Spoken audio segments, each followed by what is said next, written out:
Donald Trump is a weak, pathetic man pretending that he is strong. He is a wannabe dictator. He is a wannabe macho man. We know, though, that bullies are really just more insecure than anyone. And if you push them, they will fall. And that is exactly what we have seen from Prime Minister Mark Carney, who is standing up to Trump and winning in doing so. And he's not just making Trump look foolish, but he just got Trump to bend to him, admitting defeat to Canada in an interview that we're going to take a look at. But before we do, if I could quickly ask you to leave a like on this video, and if you haven't already and you enjoy our channel, to hit that subscribe button. It goes a long way, and it really does mean a lot to me. Now, before we get into what Trump had to say about our neighbors to the north, we need to start with what Mark Carney said about Trump most recently that clearly has him a little defeated.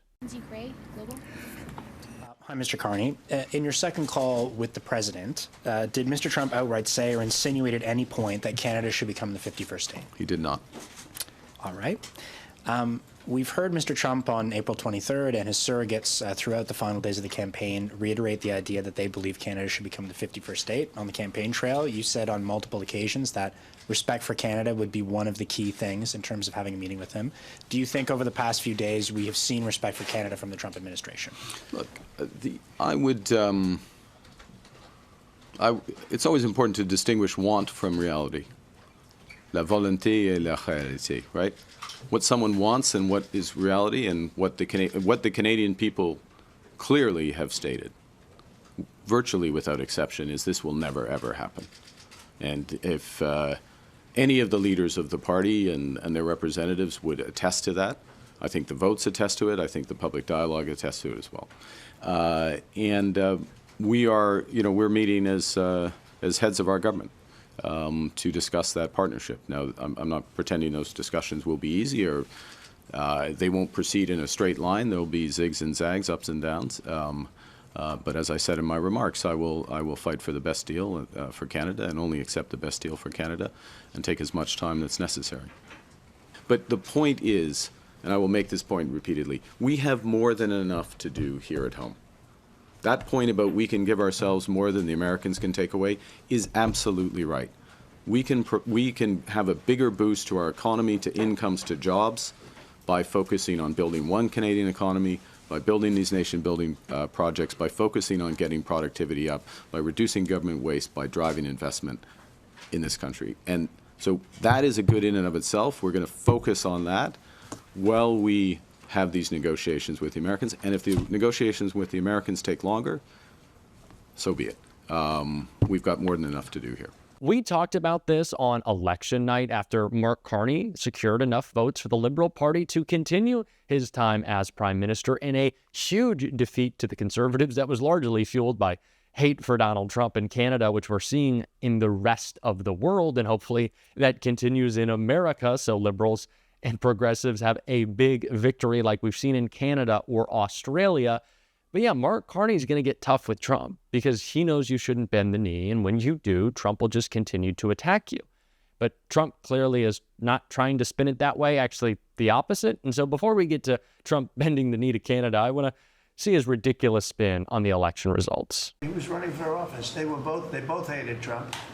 And it was the one that hated Trump, I think, the least that won. I actually think the Conservative hated me much more than the so-called liberal. He's a pretty liberal guy. But no, yeah, Mark Carney doesn't like you, Donald. It was the Conservative candidate who tried to be Canadian Trump who really liked you.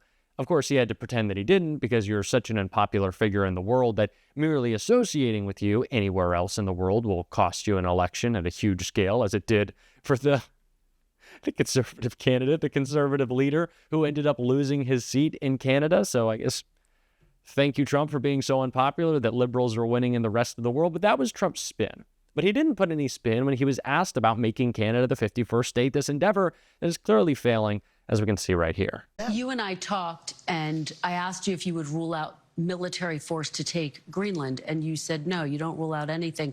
Would you rule out military force to take Canada? well, I think we're not going to ever get to that point. It could happen. Something could happen with Greenland. I'll be honest. We need that for national and international security. But not I with think Canada? It's highly unlikely. I don't see it with Canada. I just don't see it. I have to be honest with you. Okay, but you don't rule it out for Greenland. And by the way, Canada, They spend less money on military than practically any nation in the world. They pay NATO less than any nation. They think we're subsidized. They think we are going to protect them. And really, we are. But the truth is, they don't carry their full share, and it's unfair to the United States and our taxpayers. But you are not ruling out military force to take Greenland. I don't rule it out. I don't say I'm going to do it, but I don't rule out anything. No, not there. We need that. We need Greenland very badly. Greenland is a very small amount of people, which we'll take care of and we'll cherish them and all of that. But we need that for international security. So before we get into the Canada of it all, I first have to point out that Donald Trump is now actively talking about pursuing war with Greenland and invading them. Invading Greenland. That's what he wants. Invading Greenland. Let's say that invading Greenland, just absolute insanity for the guy who promised no wars and that he was the peacetime president. So much so that Marjorie Taylor Greene is now attacking Donald Trump for creating all this chaos, saying he's invading Greenland to the Panama Canal, turning on our allies. When Marjorie Taylor Greene is calling you out, it is beyond absurd. But let's get to the Canada of it all. Not only did Donald Trump not call Mark Carney the governor like he did Trudeau, not only is he calling him the prime minister, right? So he's ceding a little bit of ground there, but he's like, yeah, they're not going to be the 51st state. Yeah, we'll still protect them. We'll still help their military. Yeah, I guess we've given up on that. He didn't even want to talk about it. He's just so defeated because he knows his attempt to make them a 51st state was always a distraction and stupid. And his trade war with Canada is costing him tremendously. And I love the way that Canada has carried out this trade war. I know it does affect American businesses, and so that way it is disappointing. But, it's also aimed at screwing over Donald Trump and predominantly hurts red states, so I guess, you got what you voted for. But there are, in Canadian grocery stores, areas that are just designated for American products, which nobody buys because they are making sure that Donald Trump loses his trade war, which he is. And the effect is broad. And Robert Garcia talked all about that in this clip right here. Let's turn to the economy. Your district includes the Port of Long Beach. The executive director of the nearby Port of Los Angeles says shipments from China to the U.S. will plummet 35% next week due to Trump's tariffs. What is the domino effect here? I mean, I know you just came from a rally there. Are folks concerned?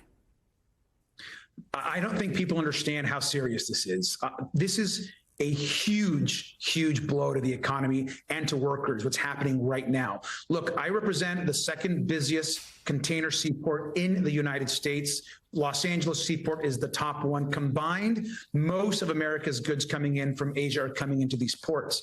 We are right now seeing historic declines. We're seeing empty cargo containers coming into the United States. We're now seeing over 30% of a decline in the amount of imports that are coming in from China.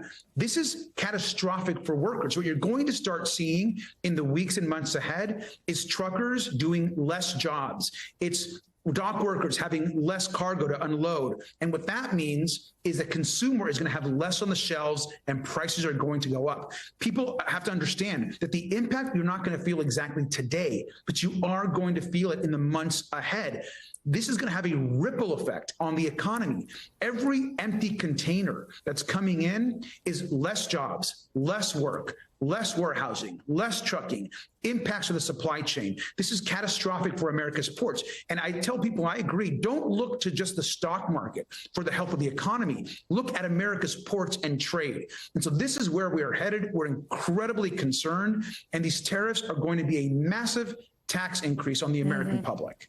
Let me ask you quickly, because you went down to that prison in El Salvador trying to secure the release of Kilmer Borrego Garcia. When you have the president saying, yeah, I could bring him back, but I don't want to. Do you hope he's going to get back? What are your expectations? Look, the United States Supreme Court, in a 9-0 decision, has told Donald Trump and his administration that he must return, that he must be brought back. Lower courts have said the same thing. The administration has said they sent him there by mistake. This is a constitutional crisis moment. We cannot allow Donald Trump to cross the red line of not listening and following orders of the Supreme Court. This is not about just Kilmer. Look, this is much bigger than him and his story. This is about the Constitution and whether we're going to actually follow what the Supreme Court says. So we have to demand that Donald Trump bring back Kilmer. That's why I was in El Salvador. That's why others will continue to go and advocate for Donald Trump to follow the Supreme Court and bring him back.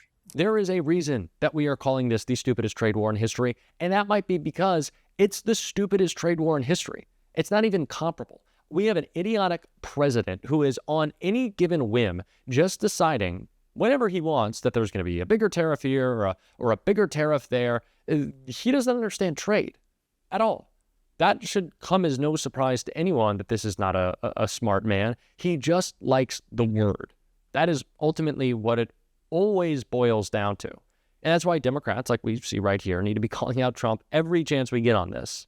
You've become the first state to actually sue Trump over these tariffs. What's the basis of your case?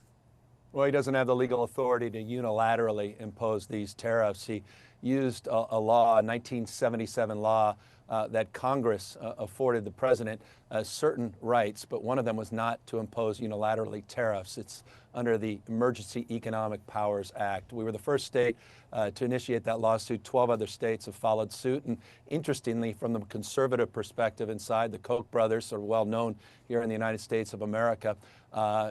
Champions of conservative causes also have filed a similar lawsuit on the same grounds. If this does end up, being something that Congress has to tackle, how confident are you that they would back your position, which is against the tariffs? And I ask because what we have noted here in Canada is there have been governors like yourself who are outspoken, but not a lot of the allies, traditional allies in Congress that we were used to seeing defend free trade are saying a lot this time around. No, I mean, we have one branch of government. It's the rule of Trump right now. It's almost the law. It feels like the law of the jungle in so many respects. A sort of apex predator deciding day in on a whim, day in, day out, a decision on this or that, a side deal here, a side deal there, a phone call, a foreign leader reaching out. I mean, it's no way to govern a small business, let alone the largest nation in the world. And so the economic consequences, the uncertainty, the chill across the spectrum is profound. And it's profound because, as you suggest, this notion of three branches of government, co-equal branches of government, popular sovereignty, the rule of law has been challenged, and Congress is completely silent and completely complicit. And that's something that needs to be called out and highlighted absolutely as well. Tariffs might be Donald Trump's most unpopular policy of the entire administration, which is crazy because there's lots of them. So let's be talking about it every single day. This is a tax on you driven by a stupid man who is obsessed more with ego than he is in helping anyone, especially on the promises that he made to lower prices for you. Let's hammer that home every day. Stupidity, corruption, incompetence. That's the Trump administration. That's what we're talking about on this show. And if you want to support that, as always, you can hit that subscribe button, leave a like on this video. And if you stuck around to the end, you can drop a blue heart in the comments. And until next time, I'll see you soon.